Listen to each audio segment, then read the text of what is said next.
लेना तभी कटेंगे, अदरवाइज संभव नहीं है। हेलो, सोच कर देखिए कि दुनिया के हर फील्ड के अंदर जब आप कोई भी काम करते हैं, आपसे सबसे पहले एक चीज पूछी जाती है, कितने पढ़े लिखे हो। जितने हम पढ़े लिखे होते हैं उतनी हमारी औकात नाप के हमें काम दिया जाता है। मैं 10वीं फेल हूं, चपरासी बना दो। मैं इंजीनियर हूं, 15,000 दे दो। मैं डॉक्टर हूं, 50,000 दे दो। मैं साइंटिस्ट हूं, 1 लाख रुपया दे दो। दुनिया के हर फील्ड में हमारी औकात नाप के हमें काम दिया जाता है। ये दुनिया का पहला फील्ड है जहां पर कभी किसी की औकात नहीं नापी जाती। यहां पर एक ही चीज पूछते हैं, एक ही चीज। तू कपड़े पहनता है? आप बोलते हो पहनता हूं। तू हल्दी धनिया मिर्ची खाता है? आप बोलते हो खाता हूं। तो तू आरसीएम का करोड़पति बन सका है? बस यही क्वालिफिकेशन चाहिए हमारे बिजनेस के अंदर। हेलो, मैंने इस बिजनेस के अपने 5 साल के करियर के अंदर रिक्शे वाले को करोड़पति बनते देखा। मैंने अपने इस बिजनेस के 5 साल के करियर के अंदर सब्जी बेचने वाले को करोड़पति बनते देखा। मैंने अपने इस बिजनेस के 5 साल के करियर के अंदर रोड पे चलते आदमी को करोड़पति बनते देखा। मैंने अपने इस बिजनेस के 5 साल के अंदर करोड़पति को करोड़पति बनते देखा। मैंने अपने इस बिजनेस के 5 साल के करियर के अंदर अच्छे खासे डॉक्टर इंजीनियर को करोड़पति बनते देखा। ये बिजनेस दुनिया का वो बिजनेस है जो किसी से धर्म नहीं पूछता, जात नहीं पूछता, समाज नहीं पूछता, स्टेट नहीं पूछता, डिस्ट्रिक्ट नहीं पूछता। एक ही चीज पूछता है, अगर तू इंसान है और कपड़े पहनता है और हल्दी धनिया मिर्ची खाता है तो यहां पर खड़ा हो सकता है, तेरी जिंदगी बदल सकती है। बस इतनी सी बात पूछता है। ये आपका है। अच्छी खासी सरकारी नौकरी मिल चुकी थी, जिंदगी चल रही थी।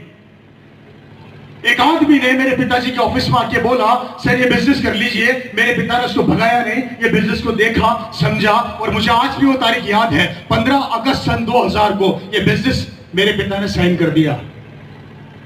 हेलो,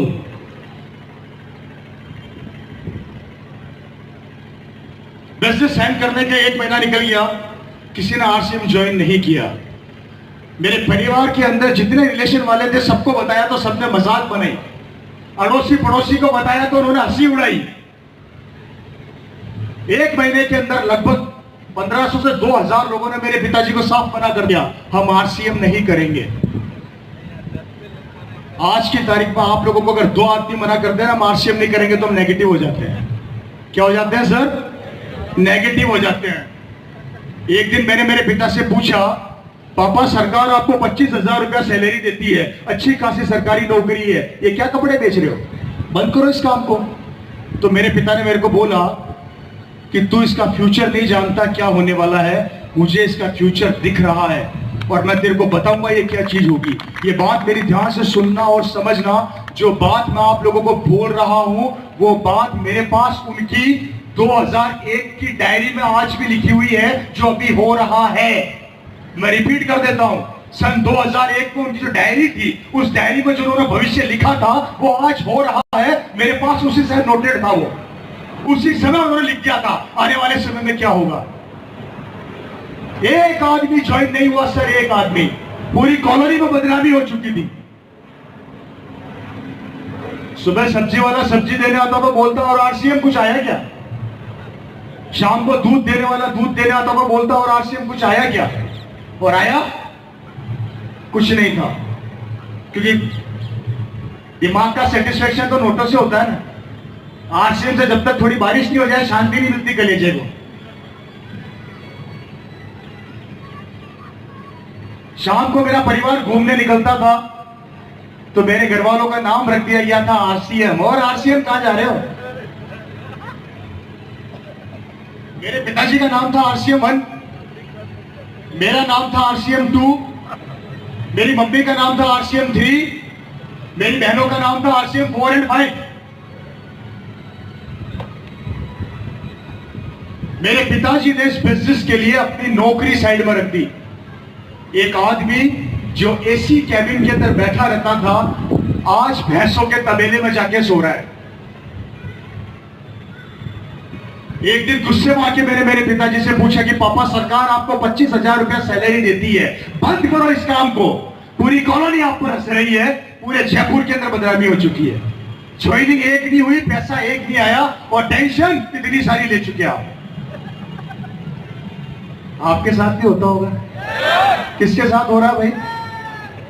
जिंदगी बदलने वाली है।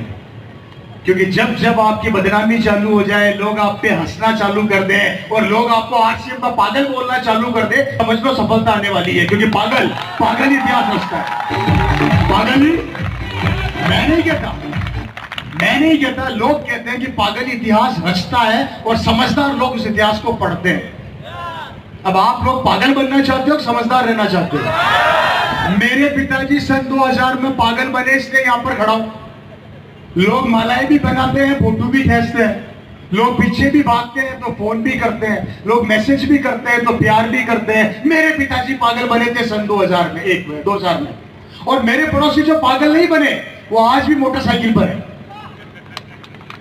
वो आज भी मोटरसाइकिल पर है। तो मुझे बताइए, पागल बनने में समझदारी है, समझदार रहने में समझदारी है? पागल बनने में समझदारी है ना? 5 साल इस आरसीएम बिजनेस का पागल बन जाना, मैं वादा करता हूं पड़ोसी रिश्तेदार एक दिन आपके पीछे घूमेंगे। और पैसा तो ऐसा आएगा कि आप लोग कमाने के लिए दौड़ोगे और वो वक्त आ जाएगा कि आप ही लोग आने वाले 5 साल बाद पैसा खर्च करने के लिए दौड़ोगे, लेकिन पैसा आता खत्म नहीं होगा। 5 साल सिस्टम का पागल बन जाना, मेरी जिंदगी बदल जाएगी। 5 साल। हेलो, समझ में आ रही है बात? ओपन ग्राउंड में मैंने मीटिंग पहली बार करी है, फंक्शन सेलिब्रेशन तो बहुत सारे किए। अब मेरे को समझ में ये नहीं आ रहा कि समझ में आ रहा है कि नहीं आ रहा है? सब अपने अपने एंटीने खड़े करो एक बार, जिन जिन को समझ में नहीं आ रहा। बात को ध्यान से सुनो। हेलो, गर्मी लग रही है? 2 महीने निकल गए, किसी ने आरसीएम ज्वाइन नहीं किया। परिवार में बेइज्जती हो चुकी थी, समाज में बेइज्जती हो चुकी थी, गांव के अंदर इज्जत खराब हो चुकी थी, किसी ने इज्जत देना बंद कर दिया, लोगों ने प्यार देना बंद कर दिया, सबने हमें पागल कहा। मेरे पिताजी फिर भी नहीं रुके। एक दिन गुस्से में आके मैंने मेरे पिता से पूछा, सरकार आपको 25,000 रुपया सैलरी पापा दे रही है, छोड़ दो इस काम को। तब मेरे पिता ने मेरे को 2 बातें बोली थी। वो बातें उन्होंने मेरे को बोली थी सन 2001 के अंदर। मैं विजन की बात कर रहा हूं, यहाँ पे सपनों की बात कर रहा हूं, सोच की बात कर रहा हूं। एक शख्स जिसने 15-16 साल पहले इस आरसीएम का भविष्य देखा और उन्होंने मेरे को 16 साल पहले इसका भविष्य बताया था। मेरे घर के कमरे में उन्होंने मुझे बिठाकर कहा था, रवि सुन, मैं बताता हूं तेरे को आज आरसीएम बिजनेस क्यों कर रहा हूं। पहली बात, मेरे पिता ने मुझे कहा था, रवि सरकार मुझे 25,000 रुपया सैलरी देती है। जब बूढ़ा होऊंगा या इस दुनिया से जाऊंगा, मेरी सैलरी महीने की 1 लाख रुपया होगी। आज तेरे को बताता हूं ये आरसीएम बिजनेस क्यों कर रहा हूं।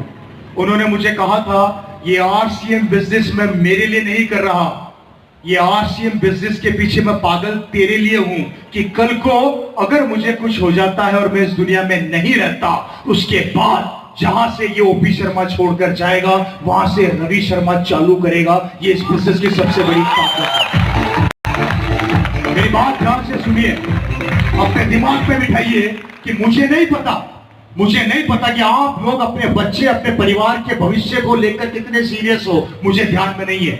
लेकिन मेरे पिताजी मेरे भविष्य को लेकर इतने सीरियस थे। उनको दिख रहा था आने वाले समय में काम धंधे रहेंगे नहीं, नौकरियां रहेगी नहीं, तो मेरा बेटा क्या करेगा जब मैं दुनिया से चला जाऊंगा।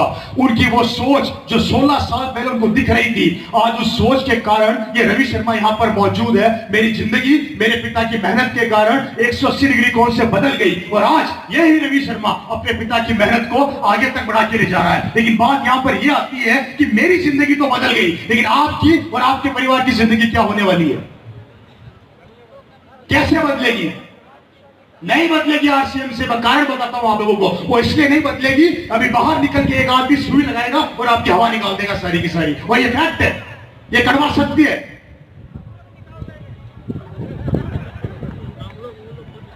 हेलो,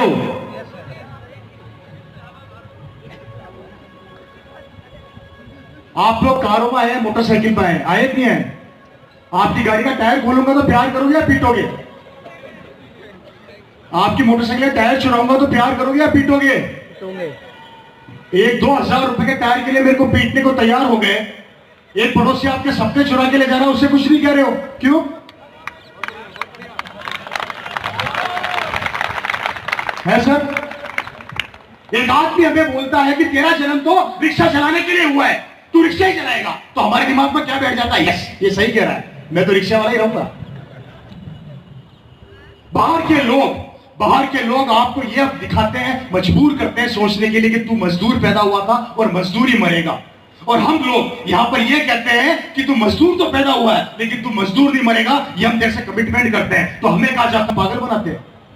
हम आपको आपसे मिलाते हैं, आपकी ताकत से मिलाते हैं, तो हमें कहा जाता है हम पागल बनाते हैं। आपको आपके सपनों से मिलाते हैं, तो हमें कहा जाता है हम पागल बनाते हैं। वो लोग आपके सपने चुराते हैं, आपके ख्वाब चुराते हैं, आपकी जिंदगी बर्बाद करते हैं, तो वो समझदार बनाते हैं।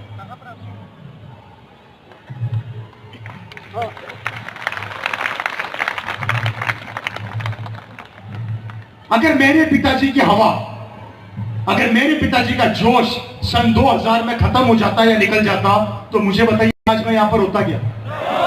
या आरसीएम का बिजनेस का माहौल होता क्या? क्योंकि दोस्तों हमने वो वक्त देखा जो वक्त आपने नहीं देखा। 48 डिग्री सेल्सियस टेम्परेचर के अंदर ये रवि शर्मा अपनी साइकिल के ऊपर पैडल मारता हुआ कल्पना कार्गो में जाता था, कार्गो से कपड़े की गांठ रिक्शे में रखता था, मेरे घर पे लेके आता था और मेरा पूरा परिवार जमीन पर बैठ के वो 5 पैंटे पैक किया करता था। उस टाइम 5 पैंट का किट आया करता था 1260 रुपए का, कागज का किट, एक ब्लू रंग का किट, उसमें ब्लू रंग की किताब डालता था मैं। और वो किट भी कई बार तो जयपुर में बनते थे तो पिताजी की मोटरसाइकिल के ऊपर, और मोटरसाइकिल कौन सी? Kawasaki 4 stroke champion. उस मोटरसाइकिल के पीछे बैठ के उन किटों को लेके बैठ के घर पे आता था और पिताजी के साथ जमीन पे बैठ के मैं पैक किया करता था। वो दौर अब नहीं है, वो संघर्ष अब नहीं है।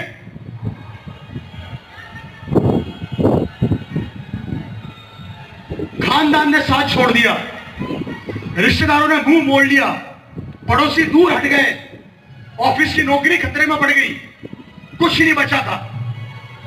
लेकिन एक चीज बची थी और वो थी मेरे पिताजी का जुनून और विश्वास। एक दिन करके दिखाऊंगा चाहे कुछ भी हो जाए, रुकूंगा नहीं। हेलो, चलते रहे चलते रहे चलते रहे, रुके नहीं।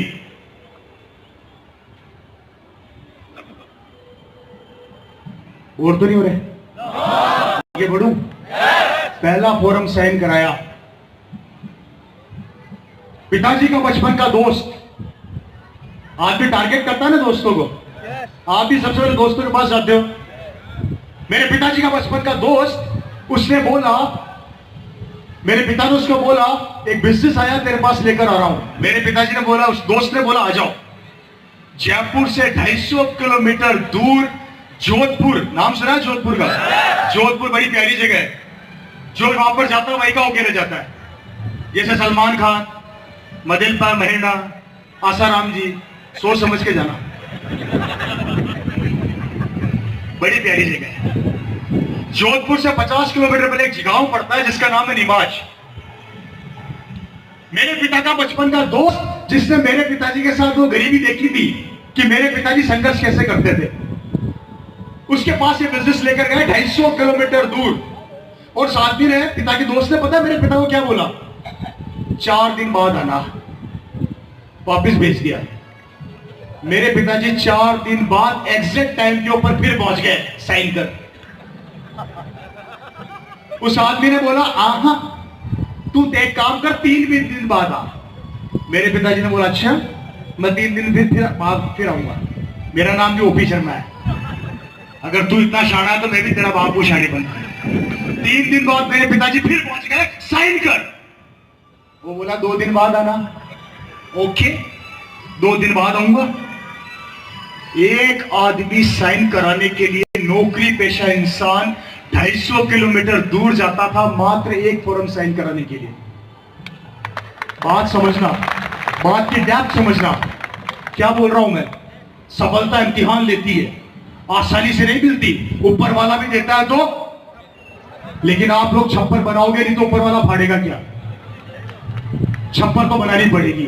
250 किलोमीटर दूर मेरे पिताजी फिर चले गए, साइन कर। उससे बोला ओके, पीछा छुड़ाने के लिए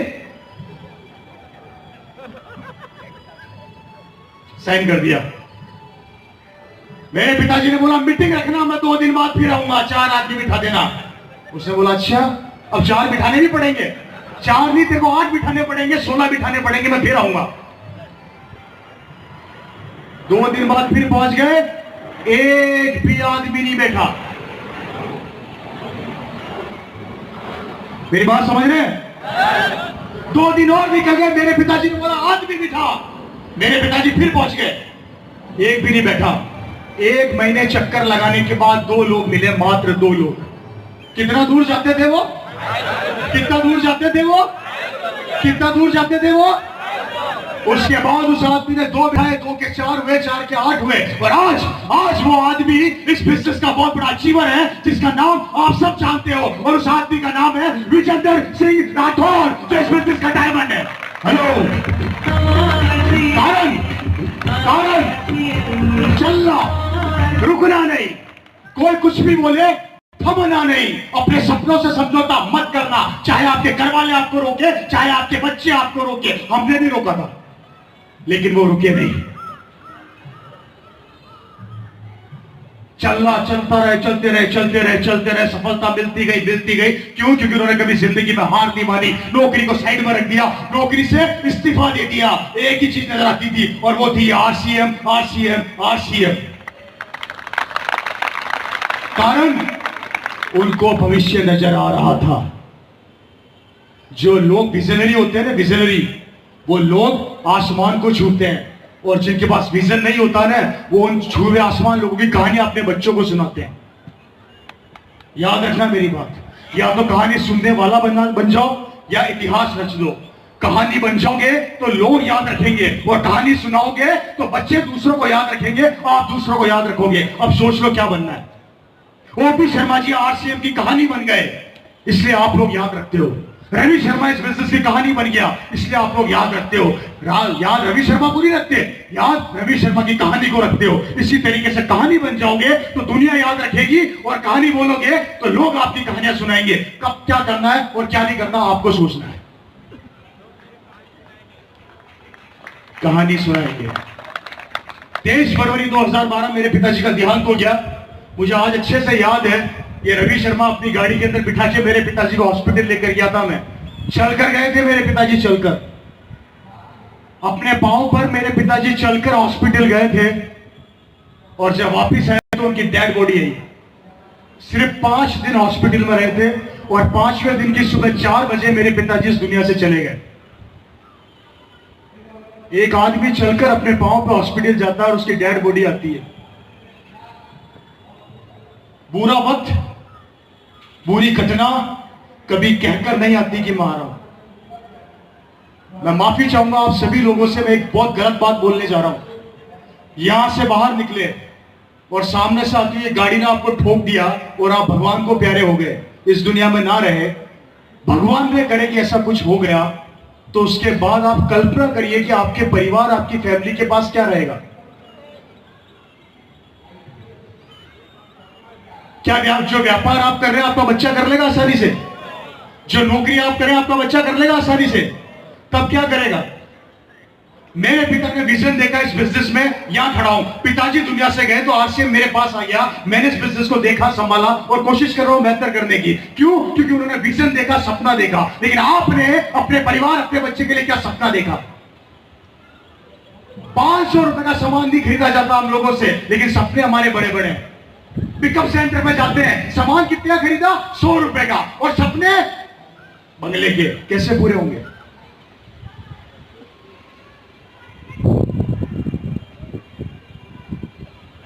हम किसको धोखा दे रहे हैं? किसको? आरसीएम को। पटना में आरसीएम नहीं चलेगी तो क्या हिंदुस्तान में नहीं चलेगी क्या? तो फिर हम धोखा किसको दे रहे हैं? क्यों दे रहे हैं?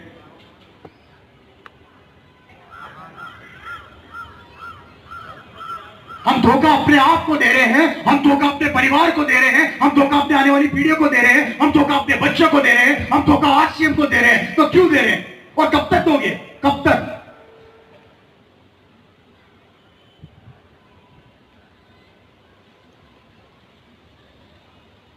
परिवर्तन कौन करता है? गाय भैंसे? जानवर? कौन करता है? और हम कौन है?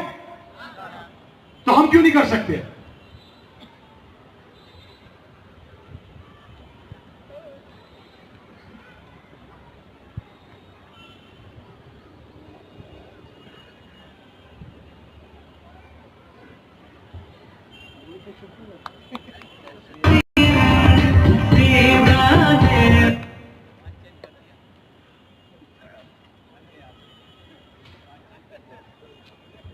हेलो, इतना सन्नाटा क्यों है भाई?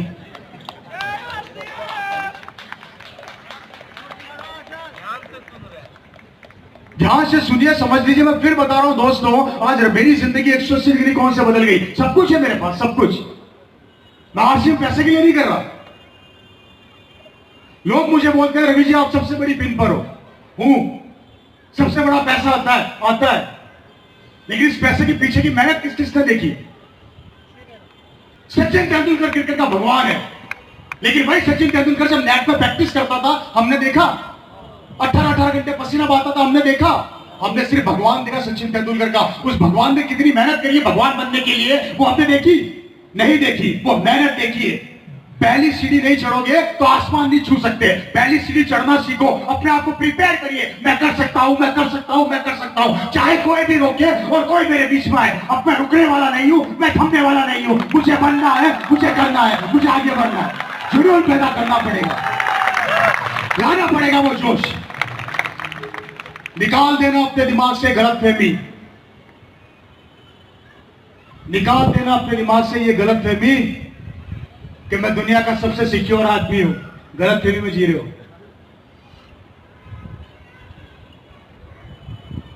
मुझे लोग बोलते हैं कि सर हमें आरसीएम की क्या जरूरत है? मेरा बेटा स्कूल का टॉपर है, मेरा बेटा 95% से पास हुआ है। तो आपकी नॉलेज के लिए बता देता हूं, 98% वाले मार्केट में पहले ही घूम रहे हैं। लोग मुझे बोलते हैं सर हमें आरसीएम की क्या जरूरत है? हमारे पास तो पैसा ही पैसा है, हमारे पास तो करोड़ों की प्रॉपर्टी है। तो आप लोग भी अपने दिमाग से गलतफहमी निकाल देना। करोड़पति आप हो, आपका बेटा नहीं है। धीरू भाई अंबानी के 2 बेटे थे और हैं, कौन कौन से हैं? और सबसे पैसे वाला कौन है? और अनिल अंबानी क्या हालत चल रही है पता है? बैंक करप्ट हो चुका है, बैंक करप्ट होने वाला है, कर्जा है उसके ऊपर। जब धीरू भाई अंबानी के दोनों बेटे एक जैसे नहीं हो सके तो हम क्या गारंटी लेते हैं कि हमारा बेटा हमारा जैसा हो जाएगा? क्या है? क्या करोगे, क्या करोगे? मेरे राजस्थान के अंदर मेरे पड़ोसी के पास जमीन हुआ करती थी 20 बीघा। पिताजी एक्सपायर हुआ, लड़के ने जमीन बेची, पैसा आया 20 करोड़। बेटा याश था, रोज शाम को, समझ गए, गाड़ियां खरीद ली। 6 साल लगे, 20 करोड़ साफ। जयपुर के अंदर ओला कैब चलाता है। एक जमाने में पिताजी करोड़पति थे, बेटा ओला कैब चला रहा है। आप करोड़पति हो, भगवान ने करे आपका बेटा अच्छा नहीं निकला, तब क्या होगा आपकी आने वाली जनरेशन, आपकी पीढ़ी का?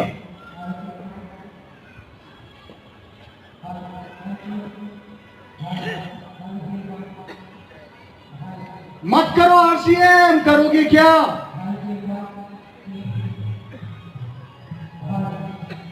हमारे राजस्थान में वैकेंसी निकली जोधपुर के अंदर, 10,000 बच्चों को कांस्टेबल बनाएंगे। कितने सर?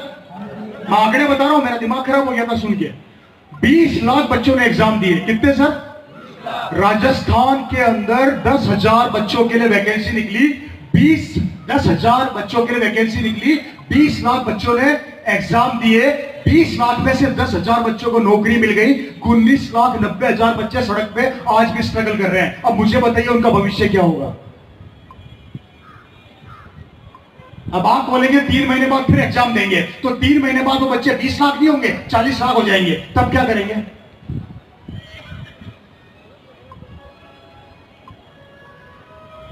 सरकारी नौकरियां बची नहीं, सरकार एक, हम अनेक। प्राइवेट सेक्टर में नौकरी चाहिए तो आपका भाई पहले तैयार है। अगर आप 20%, 90% से पास हो रहे तो 95 वाला आगे खड़ा है। आप 95 से हो रहे तो 98 वाला खड़ा है। प्राइवेट सेक्टर में कंपटीशन के ऊपर नौकरियां मिलती है। गवर्नमेंट की नौकरियां बची नहीं है, व्यापार करने के लिए पैसा बचा नहीं है, काम धंधे बचे नहीं है, कंपटीशन बढ़ता जा रहा है, दुनिया डिजिटल होती जा रही है, मशीनें कब्जा करती जा रही है, आदमी बेरोजगार होता जा रहा है। भविष्य में करोगे क्या? 20 साल पहले एक आदमी डाकिया चिट्ठी बांटता था। जब से व्हाट्सएप ईमेल आई है, डाकिया की छुट्टी हो गई। 20 साल पहले एक आदमी बैंक में नौकरी करता था, एटीएम मशीन आई, बैंकर की छुट्टी हो गई। 20 साल पहले एक आदमी एसटीडी की दुकान खोल के खर्चा चलाता था। जब से आपकी जेब में मोबाइल आया, एसटीडी की दुकानें बंद हो गई। 20 साल पहले एक आदमी इंश्योरेंस करता था, आदमियों का, गाय भैंसों, कुत्तों का। जब से इंश्योरेंस ऑनलाइन होने लग गए, इंश्योरेंस करने वाली दुकानें बंद हो गई। आने वाले समय के अंदर सीए, चार्टर्ड अकाउंटेंट बेरोजगार होने वाले हैं, क्योंकि सीए की सारी आईटीआर ऑनलाइन भरेगी। ऑटोमेटिक ट्रक चलने वाले हैं, ऑटोमेटिक कारें आने वाली है, ड्राइवर बेरोजगार होने वाले हैं। ऑपरेशन मशीनें करेगी, डॉक्टर बेरोजगार होने वाले हैं। बिल्डिंगे कंप्यूटर बनाएंगे, इंजीनियर बेरोजगार होने वाले हैं। रेलें ऑटोमेटिक चलेगी, रेलों के ड्राइवर बेरोजगार होने वाले हैं। जैसे जैसे टेक्नोलॉजी आती जा रही है, वैसे वैसे हम बेरोजगार होते जा रहे हैं, क्योंकि हर चीजें अगर मशीनें, कंप्यूटर्स और लैपटॉप करने लग जाएगी तो आप और मैं क्या करेंगे? मत करो, मैं आरसीएम की बात नहीं कर रहा, मुझे तो आप बताओ क्या करोगे? निकाल दो आरसीएम को बाहर।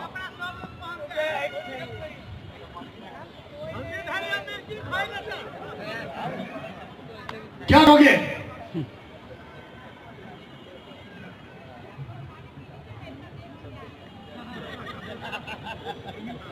मैडम को मेरी पानी की टेंशन हो रही है। मैडम न्यूट्रीचार्ज खाता हूँ, टेंशन ना लीजिए। और आप जैसा आशीर्वाद है तो चलता रहेगा मामला।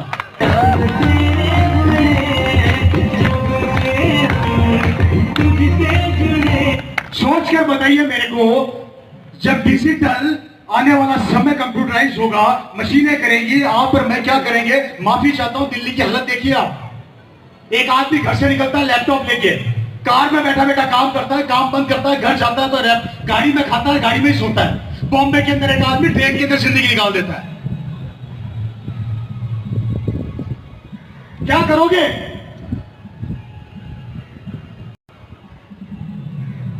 बेचारा एक फोटोग्राफर फोटो खींचता था, ये मोबाइल में जब से फोटो लगी है ना, बेचारे की दुकानें बंद हो गई, कोडेक कैमरे बंद हो गए, खत्म कर दी रोजी रोटी। ये यहां पर ये भाई साहब खड़े हैं, ये इस जगह पे एक जमाने में कैमरा हुआ करता था, मोबाइल लगा दिया।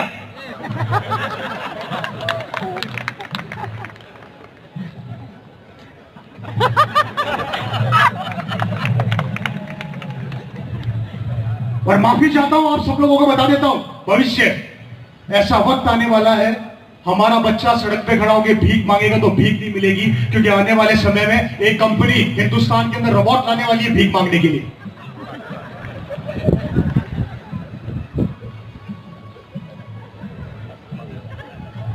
कोई रास्ता है? और हम चिल्ला चिल्ला के बोल रहे हैं दुकान बदल ले, दुकान बदल ले, दुकान बदल ले, तेरी जिंदगी बदल जाएगी। हमारी समझ में नहीं आती, पड़ोसी बोलेगा उसकी समझ में आ जाएगी। मत खाइए आरसीएम से, खाइए बाजार से। बड़ा दुख होता है मुझे ये जानकर, शाहरुख खान का बेटा क्या करेगा हम सबको पता है, अमिताभ बच्चन का बेटा क्या करेगा हम सबको पता है, धीरूभाई अंबानी के बेटे क्या करेंगे हम सबको पता है, लक्ष्मी मित्तल का बेटा क्या करेगा हम सबको पता है, लेकिन हमारा बेटा क्या करेगा हमें पता ही नहीं।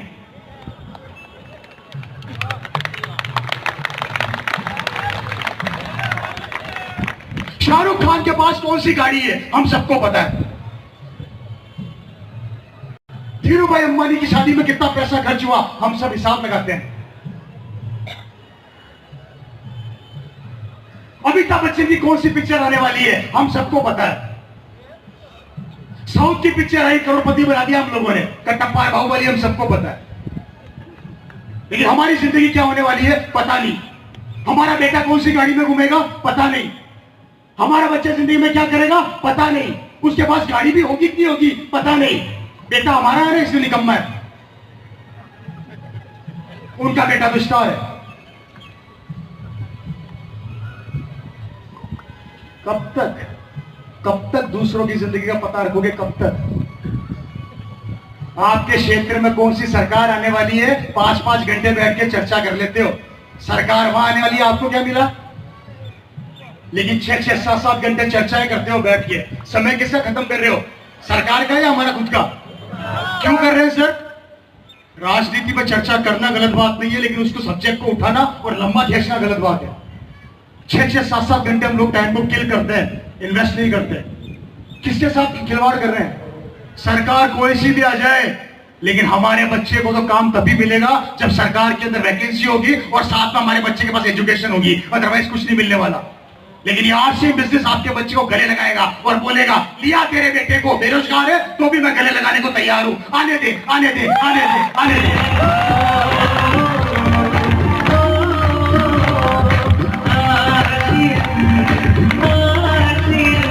हेलो, कब तक ऐसी जिंदगी जियोगे दोस्तों? जी लो, आज जी लो, आने वाले 20 साल बाद आपका बेटा कैसे जिएगा, आपकी जनरेशन कैसे जिएगी। और याद रखना, जब 20 साल बाद आपका बेटा मेरी उम्र का हो जाएगा और उसे काम नहीं मिलेगा तो पता है उसको क्या बोलोगे? अरे निकम्मे, तेरे को पैदा करके पछता रहे। जबकि दोष बेटे का नहीं है, दोष एजुकेशन का नहीं है, दोष किसी चीज का नहीं है, दोष है कंपटीशन का जो बढ़ता जा रहा है। आज से 25 साल 30 साल पहले जो पेट्रोल 5 रुपए लीटर हुआ करता था 50 रुपए पहुंच गया। आज से 20-30 साल पहले जो दालें 10 रुपए में मिला करती थी 100 रुपए पहुंच गई। आज से 20-30 साल पहले हम लोग जो कपड़े पहनते थे 500 रुपए में ड्रेस आया करती थी, 200 रुपए में ड्रेस आया करती थी, 2000 पहुंच गई। महंगाई बढ़ती जा रही है, इनकम वही की वही है। खर्चे बढ़ते जा रहे हैं, इनकम वही की वही है। परिवार बढ़ते जा रहे हैं, इनकम वही की वही है। एक जमाने में परिवार के अंदर 5 आदमी काम करते थे, 5 खाते थे। अब 1 आदमी काम करता है और 5 खाते हैं। और आने वाले समय में एक भी काम नहीं करेगा और परिवार भूखा मरेगा। कारण सब कंप्यूटर करेंगे, लैपटॉप करेंगे। तब क्या करोगे?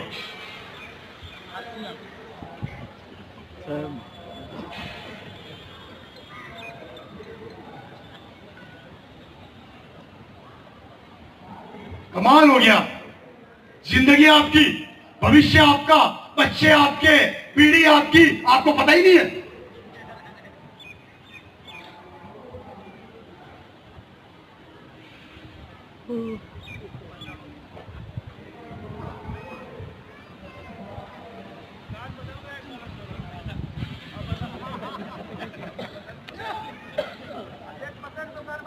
कितने लोग हैं जो अपने आप के लिए अपनी जिंदगी के 5 साल अपने आप को देना चाहते हैं। मैं सिर्फ आपकी जिंदगी के 5 साल मांग रहा हूं। आपकी उम्र 50 साल 45 साल 100 साल मुझे नहीं पता, मैं 5 साल मांग रहा हूं। 5 साल मेरे कहने पे काम करना चालू कर दो। ये रवि शर्मा जैसे पागल यहां पर आते रहेंगे और आपके बिजनेस को बड़ा करते रहेंगे, लेकिन आपका साथ जब तक मेरे हाथ में नहीं मिलेगा ये दुनिया नहीं बदल सकती। अकेला रवि शर्मा कुछ नहीं कर सकता, लेकिन अगर आप लोगों ने अपना हाथ मेरे हाथ पे रख दिया तो मैं वादा करता हूं एक दिन आपके बेटे को यहां पर लाके खड़ा कर दूंगा और दुनिया उसके लिए तालियां बजाएगी, दुनिया उसको सलाम करेगी। लेकिन देखा तो देखो तो सही। हेलो हेलो, करना चाहते हैं, बदलना चाहते हैं जिंदगी, या भीड़ का हिस्सा बनना चाहते हो? कितने लोग हैं जो अपने बेटे को नौकर बनाएंगे? एक भी नहीं है। कमाल हो गया ये तो। सब मालिक बनाओगे? मैंने पूछा कितने बेटे, कितने लोग अपने बच्चे को नौकर बनाएंगे, एक ने हाथ खड़ा नहीं किया। और घर जाकर उसको यही सिखाएंगे निकम्मे, अच्छी पढ़ाई करते हैं नौकरी मिल जाएगी। तो झूठ किससे बोल रहे हो? फिर किससे